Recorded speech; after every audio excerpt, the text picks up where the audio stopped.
251.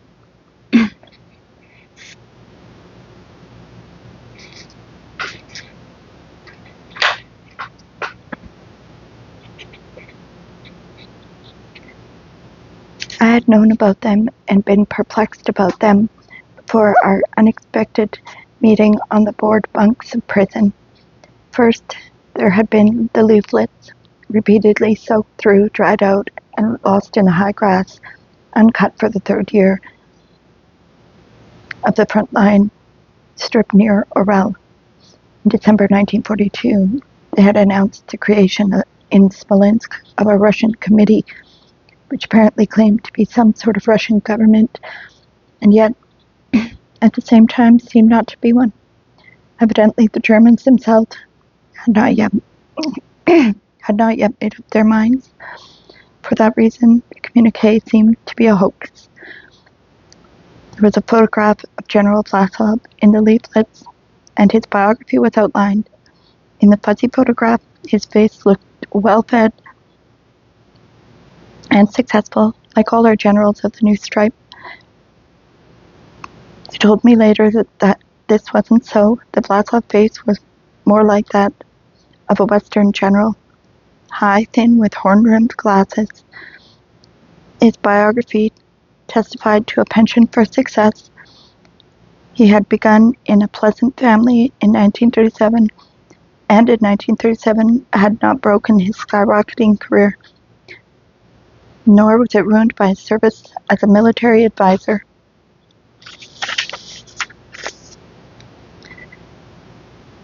To Ch.6.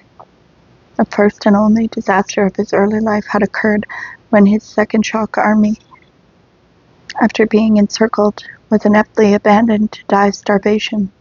But how much of that whole biography could be believed?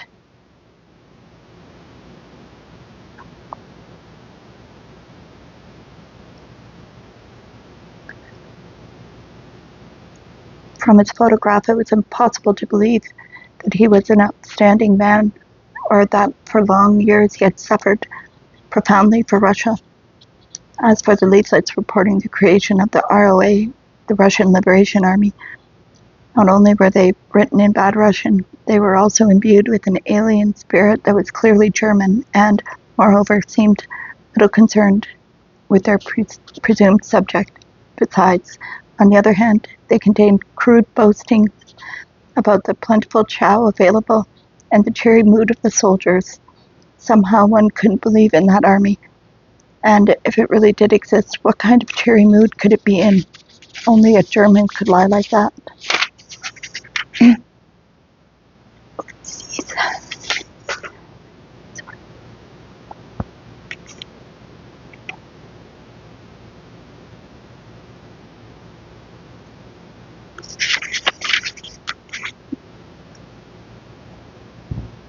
We soon discovered that there really were Russians fighting against us, and that they had fought harder than any SS men.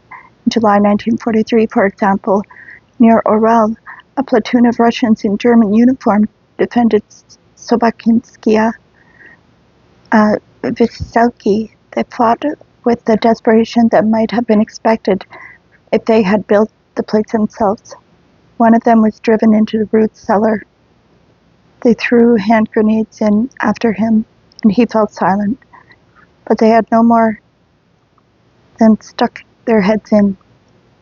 Then he let them have another volley from his automatic pistol. Only when they lobbed an anti-tank grenade did they find out that within the root cellar he had another foxhole in which he had taken shelter from the infantry grenades. Just try to imagine the degree of shock, deafness, and hopelessness in which he had kept on fighting. They defended, for example, the unshakable Dnieper bridgehead south of Tursk. For 2 weeks, we continued to fight them for a mere few hundred yards. The battles were fierce, and in December 1943, and so was the cold. Through many long days, both we and they went through the extreme trials of winter. fighting in winter camouflage coats that covered our overcoats and caps near Malia Kozlovici. I was told an interesting encounter took place. As the soldiers dashed back and forth among the pines, things got confused, and two soldiers lay down next to each other. No longer very accurately oriented, they kept shooting at someone somewhere over there. Both had Soviet automatic pistols. They shared their cartridges, praised one another, and together swore at the grease freezing on their automatic pistols. Finally, their pistols stopped firing altogether, and they decided to take a break and light up. They pulled back their white hoods and at the same instant saw each other's cap, the eagle and the star. They jumped up, their automatic pistols still refused to fire. Grabbing them by the barrel and swinging them like clubs, they began to go at each other. This, if you will, was not politics and not the motherland, but just sheer caveman distrust. If I take pity on him, he is going to kill me.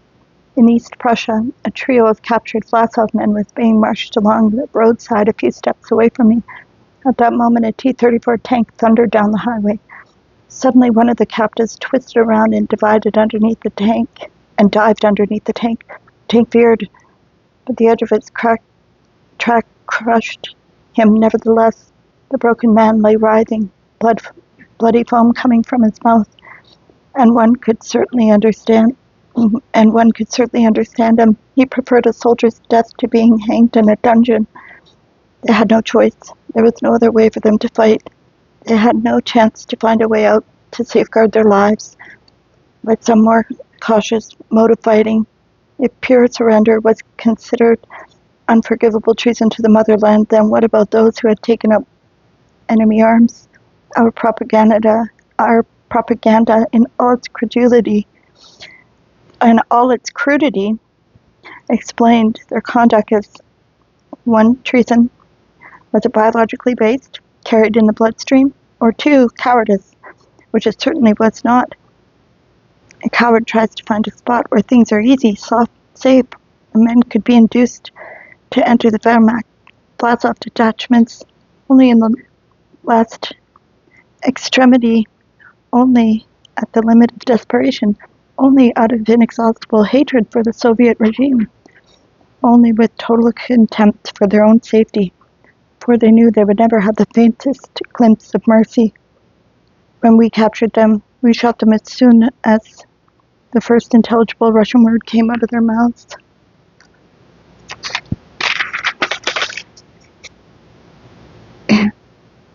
In Russian captivity, as in German captivity, the worst lot of all was reserved for the Russians. In general, the war revealed to us that the worst thing in the world was to be a Russian. I recall with shame an incident I observed during the liquidation, in other words, the plundering of the Brabrusk encirclement, when I was walking along the highway among wrecked and overturned German automobiles, and a wealth of booty lay scattered everywhere. German cart horses wandered aimlessly in and out of a shallow depression where wagons and automobiles that had gotten stuck were buried in the mud, and bonfires of booty were smoking away. And I heard a cry for help. "Mr. Captain, Mr. Captain!" A prisoner on foot in German breeches was crying out to me in pure Russian. He was naked from the waist up, and his face, chest and shoulders and back were all bloody, while the sergeant Ossipist, a security man, seated on a horse, drove him forward with a whip, pushing him with his horse. He kept lashing that naked back up and down with the whip, without letting him turn around, without letting him ask for help. He drove him along, beating and beating him, raising new crimson welts on his skin. And this was not one of the Punic wars, nor a war between Greeks and the Persians.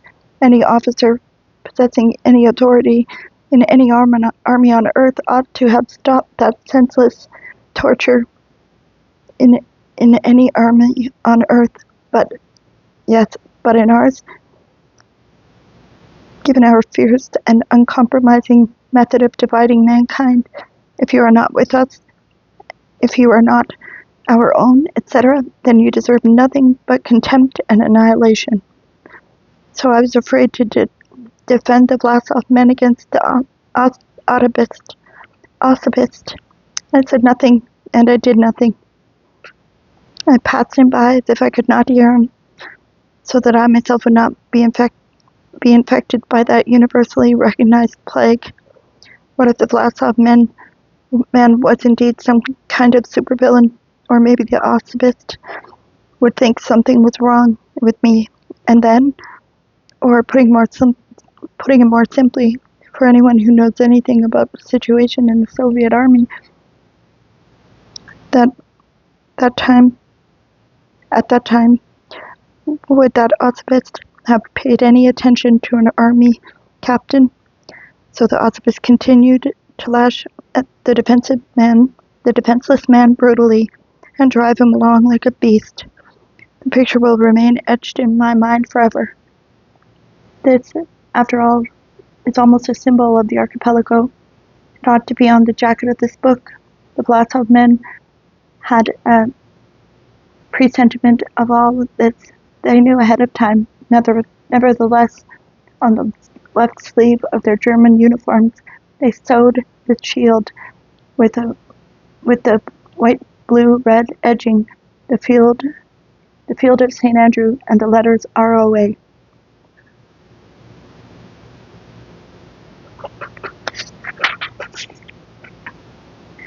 The inhabitants of the occupied areas held them in contempt as German hirelings. So did the Germans, because of their Russian blood.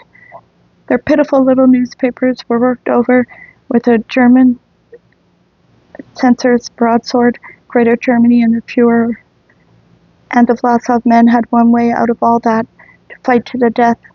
And when they were not fighting, to down vodka and more vodka. Foredoomed. That was their existence during all their years of war in alien lands. And there was no salvation for them from any direction. Hitler and those around him, even when they were retreating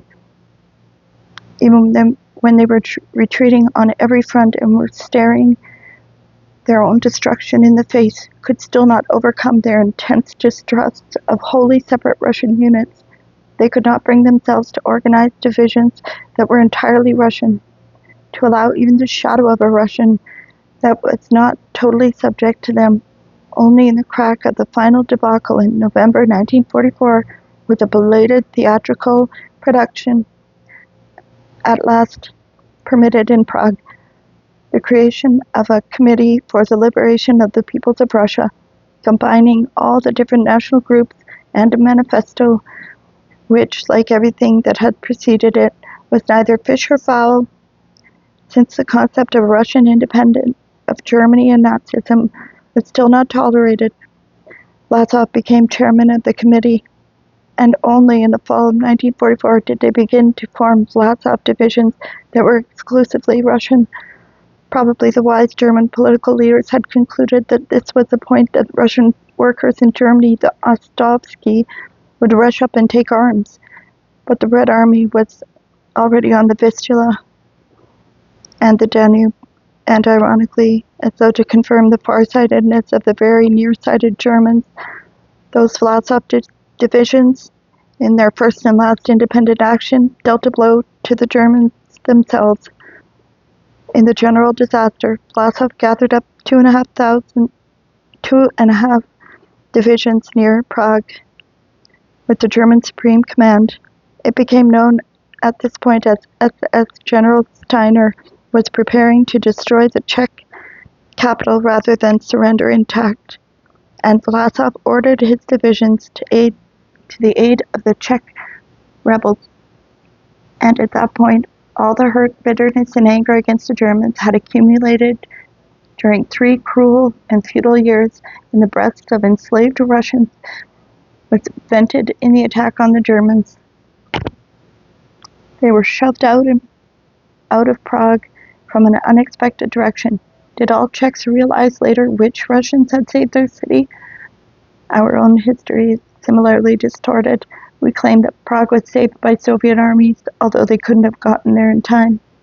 Then the Vlasov army began to retreat down toward Bavaria, and the Americans, they were pinning all their hopes on the possibility of being useful to the Allies.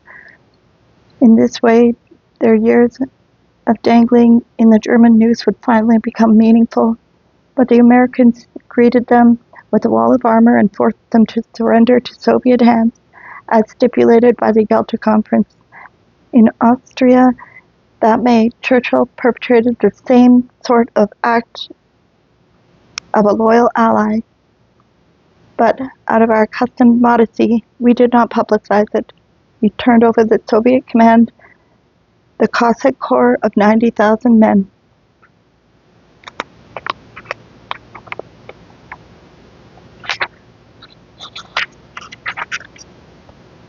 Along with them, he also handed over many wagon loads of old people, women, and children who did not want to return to their native Cossack rivers. This great hero, monuments to whom will in time cover all England, ordered that they too be surrendered to their deaths. In addition to the hurriedly created Vlasov divisions, quite a few Russian subunits were right on turning sour in the depths of the German army. Wearing standard German uniforms, they finished out the war on various sectors and in different ways. I myself fell under Vlasov fire a few days before my arrest. There were Russians in East Prussian Sack, which we had surrounded, and one night at the end of January, their unit tried to break through our position to the west without artillery preparation, in silence. There was no firmly delineated front in any case, and they penetrated us in depth, catching my sound locator battery, which was out in front in a pincers. I just barely managed to pull back by the last remaining road. By then I went back for a piece of damaged equipment, and before dawn I watched as they suddenly rose from the snow where they dug in, wearing their winter camouflage cloaks, hurled themselves with a cheer on the battery of a 152 millimeter gun battalion at Aldig Schwenkitten, and knocked out 12 heavy cannon with hand grenades before they could fire a shot. Pursued by their tracer bullets, our last little group ran almost 2 miles in fresh snow to the bridge across the Passarge River, and there they were stopped. Soon after that I was arrested, and now on the eve of Victory Parade, here we are, all sitting together on the board bunked at the Butte Turkey. I took puffs from the cigarettes, and they took puffs from mine, and paired with one or another of them, I used to carry out the 6-bucket tin latrine barrel. Many of the Vlasov men, like the spies for hire, were young, born, say, between 1915 and 1922, that same young and unknown tribe which hustling, bustling Lunacharsky had hurried to greet in the name of Pushkin. Most of them got into Vlasov military units through that same blind chance which led their comrades in a neighboring camp to get into the spy thing. It all depended on which recruiter had gone where. The recruiters had explained to them jeeringly, or rather it would have been jeering if it hadn't been the truth. Stalin has renounced you. Stalin doesn't give a damn about you. Soviet law had outlawed them even before they were outlawed themselves.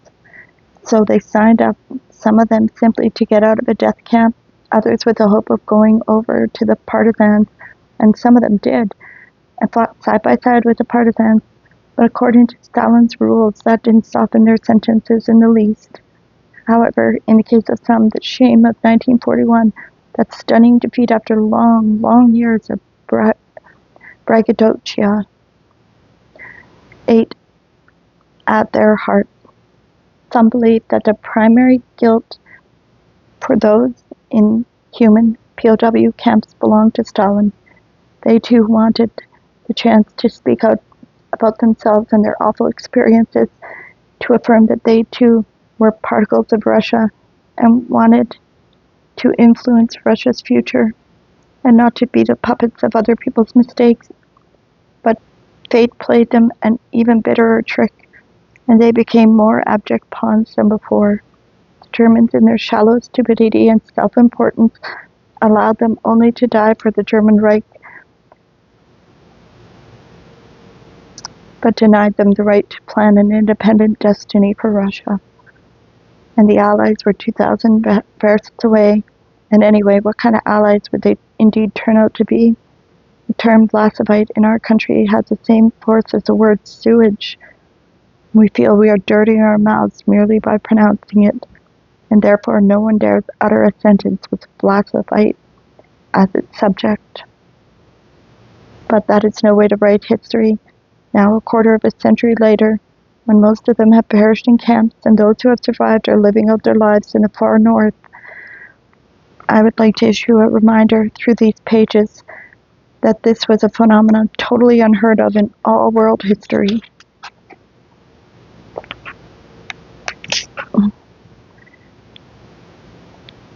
That several 100,000 young men, ages 20 to 30, took up arms against their fatherland as allies of its most evil enemy. Perhaps there is something to ponder here. Who was more to blame, those youths or the grey fatherland? One cannot explain this treason biologically. It has to have had a social cause, because as the old proverb says, well-fed horses don't rampage. Then to picture yourself in a field in which starved, neglected, crazed horses are rampaging back and forth. Then picture to yourself a field in which starved, neglected, crazed horses are rampaging back and forth. Thank you for listening. Good day.